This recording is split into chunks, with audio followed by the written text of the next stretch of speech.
So ఇప్పుడు చెప్పండి, ఆవకాయ ఎవరిదండి? ఆవకాయ మనందరిది కదా. Please give a big hand. Sarayu Varanasi. So friends, we have with us today a very special person from India, General Sir General Mahanti from Bhubaneswar, Odisha. He is from a family of illustrious civil servants and academicians. He retired from Indian Army after 4 decades of distinguished service in 2002. General Sir graduated from prestigious National Defence Academy in 1972 and was commissioned into the Regiment of Artillery of Indian Army. In his 4 decades of illustrious service, the General Officer has served in Indo-Pak frontiers in Rajasthan, Punjab and Jammu and Kashmir. He fought 1965 and 1971 Indo-Pak wars on both these frontiers. He was awarded Vishisht Seva Medal (VSM) for his distinguished service by the President of India, the Supreme Commander of Indian Armed Forces. Please give a big hand, please. He has the distinction of being the first old boy head of his alma mater, the Rashtriya Indian Military Academy College, an assignment for which he was specially selected by the then Chief of Army Staff. General Mahanti is visiting USA since June. He is here with his son Kunal Mahanti and his wife Geetanjali and 2 granddaughters Riya and Pia, aged 8 and 3 respectively. Please welcome General Mahanti onto the stage.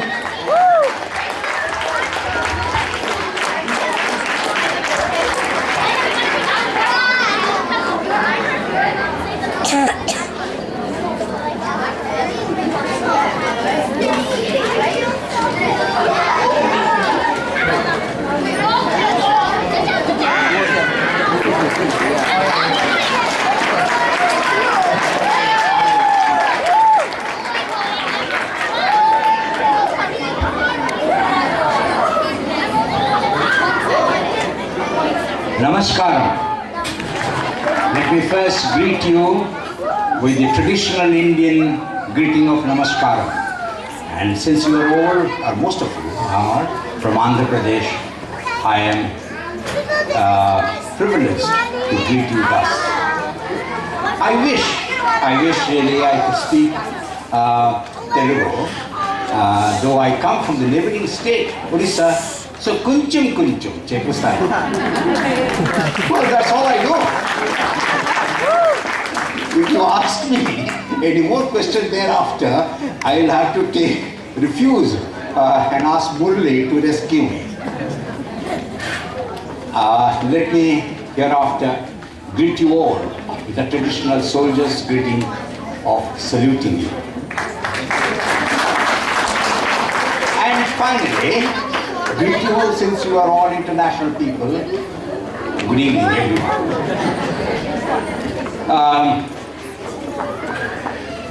When I met Murli, one of those evening runs, he's a young chap.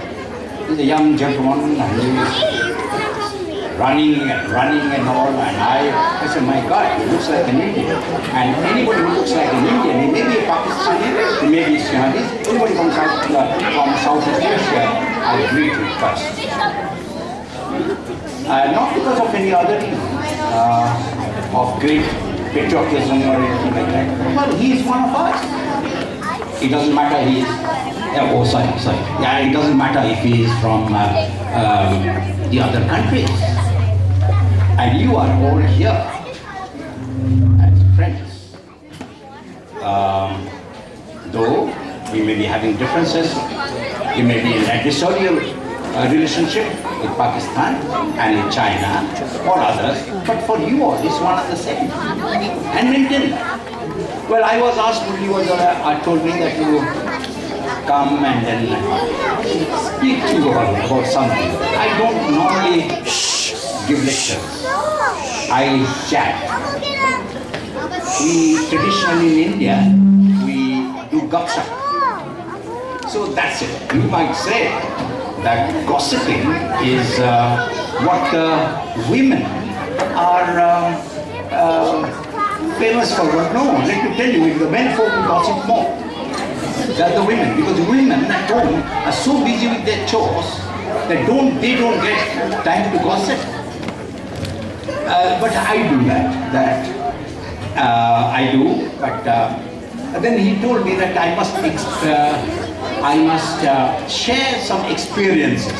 I was very scared, because the experience or what you know about the wars is essentially what you see in the movies.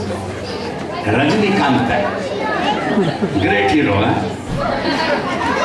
Shahrukh Khan and Hrithik Roshan, great hero and all. No, we are not, because they act, but we are real. When a soldier fights, there is no time to sing song. There is no time to go around the trees. Yes, they go behind the trees to protect themselves so that they can shoot up the enemy. But they don't dance. And then there is no lal dupatta, marmala and sing song. Right? 40 years from age of 12, like my son, much later, I ventured to be a soldier leader. 9 years, then 40 years in the army. To compress it in 10 minutes or so is a tough job. Only Krishna could do it. The entire Upanishads, he compressed into a tiny little thing called Bhagavad Gita.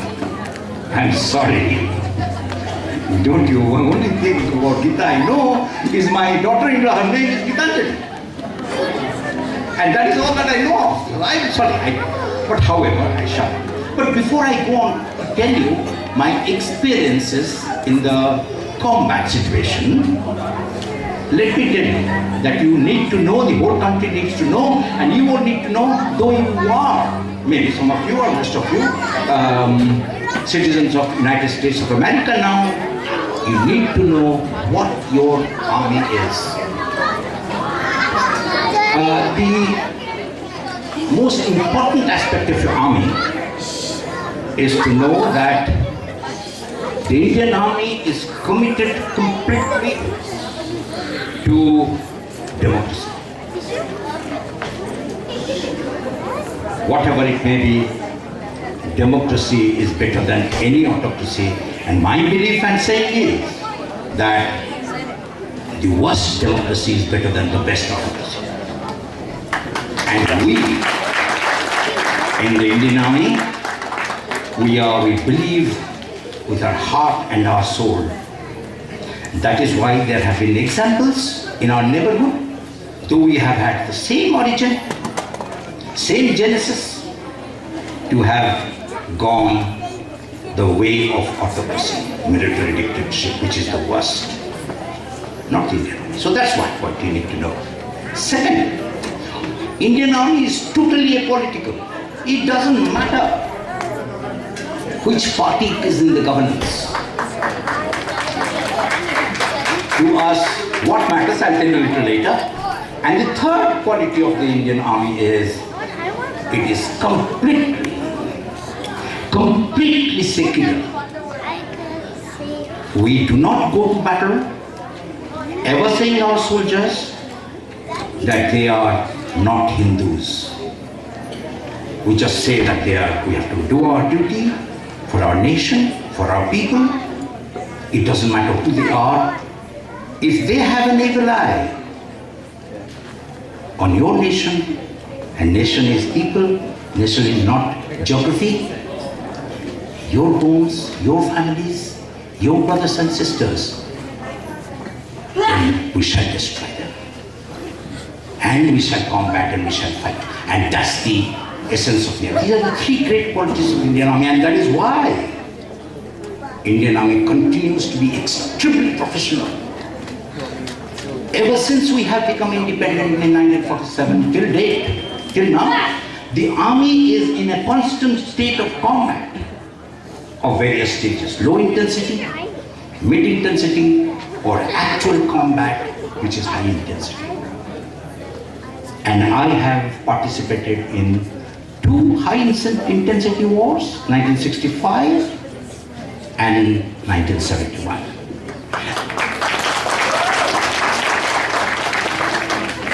I'm not the only hero, I told you. I am no Salman Khan and Tabang. I am a simple soldier. And every soldier leader of my age, of my generation, has fought these wars. It's just lucky that I have survived. And many ones, perhaps better than I, have not remained anymore.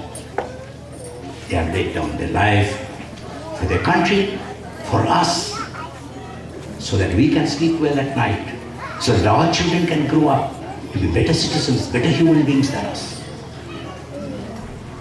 And you need to know this. The 3 great qualities of the Indian Army. And it is because of this, no one. We have fought so many wars, terrible wars, has ever vanquished us. With this, I must tell you, having told you a little bit about what the Indian Army is, what its character is, let me tell you something about its credo. What does it stand by? Every young officer who graduates from the Indian Military Academy, he reads throughout the day he enters to the day he goes out. Our credo is, your country, its safety, honor and welfare comes first, always and every time. The men you command, their safety and their welfare comes next. Your own safety and welfare comes last, always and every time. This is the credo by which Indian Army lives. And it is because of this, like I told you, that wars have come, but Indian Armed Forces, which is our country's extension, has never lost a war. Now 1965, I was a young subaltern, 20 years old, just graduated from the Indian Military Academy, and my regiment was deployed in the Punjab sector, where a terrible tank battle was fought. Subalterns, youngsters, we didn't even know what war was like. We only had been trained to how to survive, to be able to fight and protect your men. The worst tank battle after the Second World War, the Battle of Kursk in Second World War, was 98, which is almost equivalent to a Pakistani division of tanks were destroyed. So you might ask, well, they were destroyed, but General, what did you do? Were you eating mungfalis? Here? To tell you frankly, it is almost, it's a huge thing that took place. And a young subaltern, I did what? The squirrel in Ram's great invasion of Sri Lanka. You remember, do you know the story of squirrel? Why does squirrel have that stripes on its back? It's because Ramachandra, when he was contemplating, when he was planning the battle, he saw, when the great bridge was being made, he saw that a squirrel, a mouse, was running into the water, getting wet, rolling in the sand, coming back and again rolling on the bridge. He kept on doing it. So Ramachandra thought, and he said, hey, listen, come here. Why are you doing this? He said, listen, such a huge campaign is taking place. Everybody is doing so much. The entire Vanarasena is deployed. Great engineers are doing this. So I thought I will also do my little bit. And therefore he was depositing sand on that great Rama Setu. So like that, I as a second lieutenant was doing what that little squirrel did in that great war. But the most memorable one was, it was night. We were all told, we didn't know that time, that it was the Pakistani division, tank division is attacking. Our information was that it is coming somewhere else, miles, hundreds of miles away. But give them the credit. They surprised a great principle of war, and they did that and surprised us. And anybody who has surprise and is an attacker will have initial gains. So we were suddenly we knew that we were told that the great division is concerned, and I as a second lieutenant, a young gentleman of 20 years of age, we were all deployed.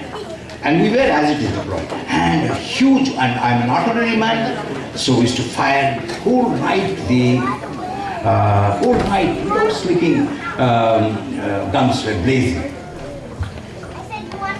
Then, tanks are very, very potent weapon. And then we were told, I was told that, look, you have to go out with an observation party. And then, so we went there. And we'll be, well, God's grace are there. My party, which was just maybe a few feet away from me, 2 people were killed. And then we had to withdraw ourselves whole night in the huge, terribly cold, must be as cold as what it is here now, outside. And then we had to, there were no vehicles, all burnt up. Jeeps were all gone, so we had to find our way walking back to where our gun position was, and then next morning everybody thought that we were dead, we were gone. That was 65. Then came 1971, and in 71, let me just give you a little insight into 71 war. It's the victory in 71 war which made the whole world sit up and take notice of India. After Second World War, no country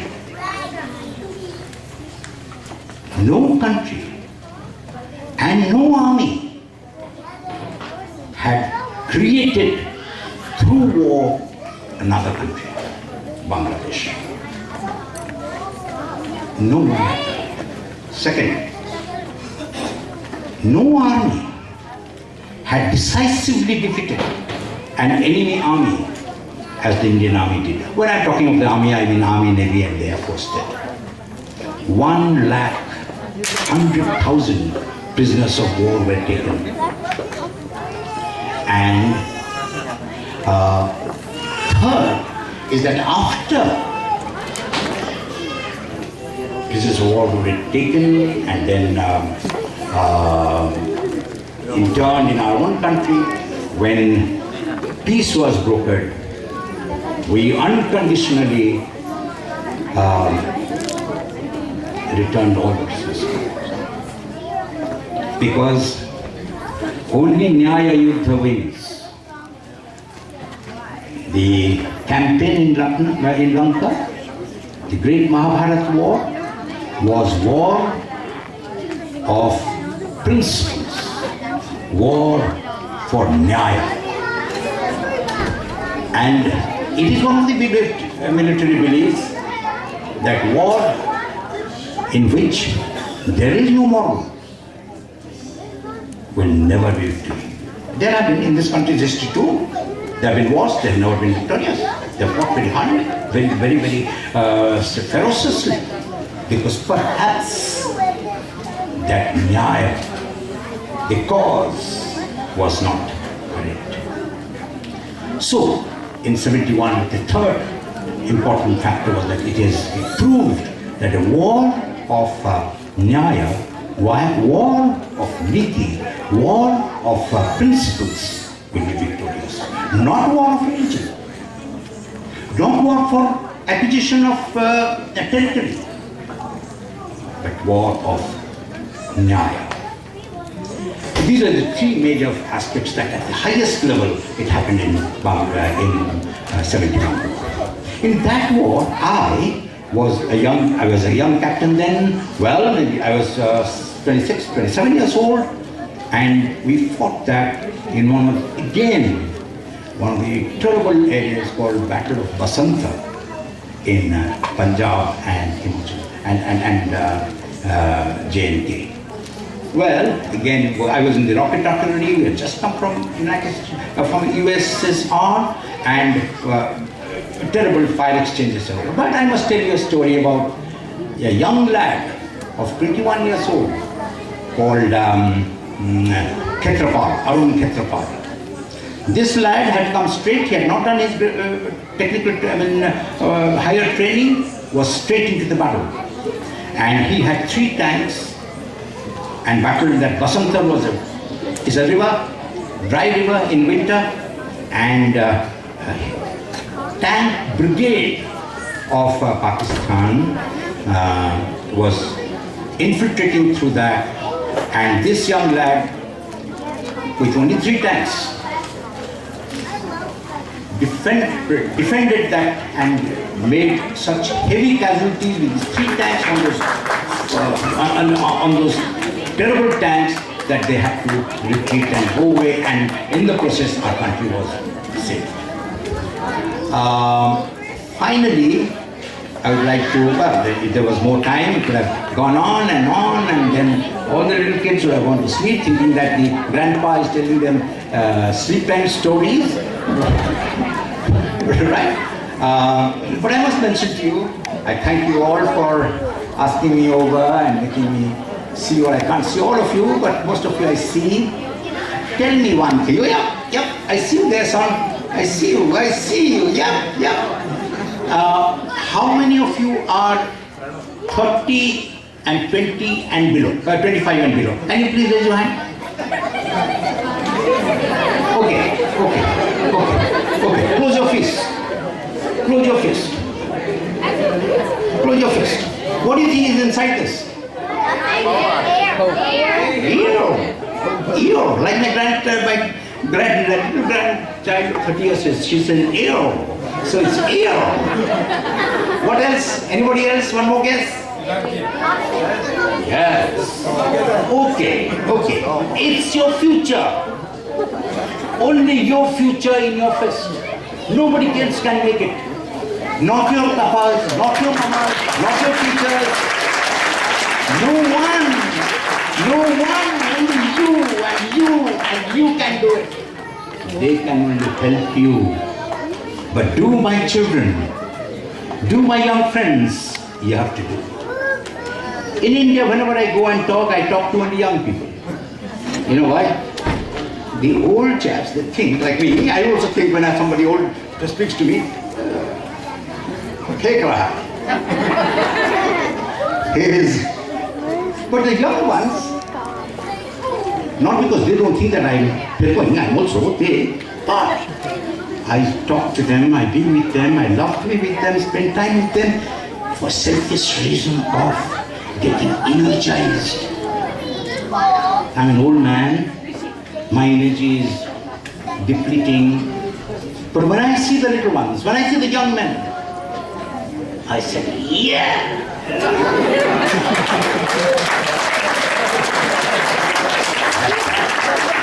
And the ones little older, why I love to be with them is, they are now, from them I learn. I was at their age. I was yesterday, I was day before, but they are now. What they experience and the way they are meandering their life, I have not. So I learned from them. And finally, I must thank this little girl, Shavya. Is she here? Is Shavya here? Hi, sweetheart. Come, my little baby. You know, it was mentioned that the President of India, the Supreme Commander, gave me or awarded me a Vishishta Seva Medal for my distinguished service. But this is the little one. This is the little one which gave me the greatest so far award I ever received. She put me up my mugshot in her school poster of a veteran that she knows.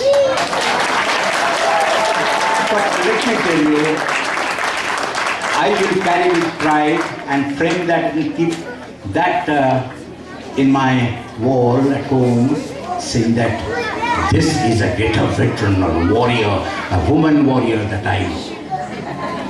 Yes, yes. Thank you so much. God bless you.